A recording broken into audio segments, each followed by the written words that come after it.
Castle Dungur. Built in 1520 by the O'Hynes clan to display their wealth, it's been keeping watch over this beautiful corner of Galway Bay for over 1,400 years. Because of its pristine location and condition, Dungur is the most photographed castle in Ireland. It's not huge as castles go, but it's extremely well preserved and brings you right into the heart of Irish history. Dungur gets its name from the Irish word dun, meaning fort, and gure, being the most famous king to have ever called this castle home. Though it's never seen a battle that we know of, Castle Dungur holds a special place in Irish history.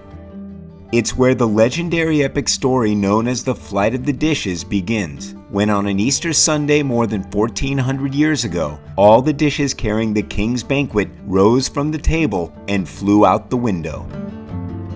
The king and his men gave chase across the countryside until the dishes led them to a remote monastery, where they fed the hungry monks instead.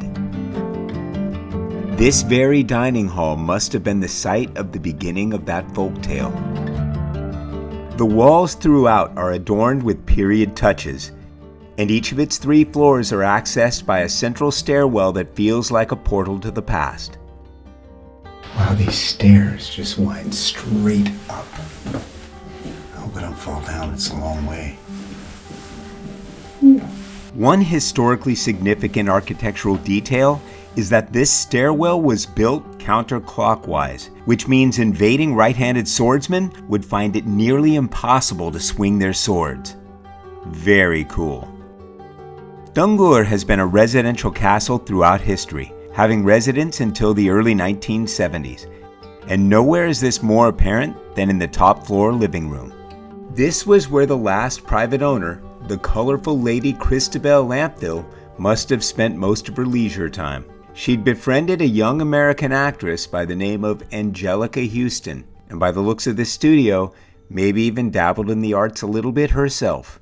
Wow, they've got it set up as an artist studio, which I'm sure it was probably used as from time to time, almost as if the artist was working in here this morning, kind of a still life in itself.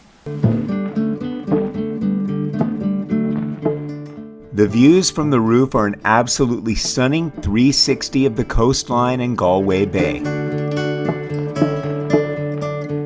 Don't skip the loop trail that takes you around the walls. You'll get some unique perspectives here. Like through this archer's port. Now that's cool.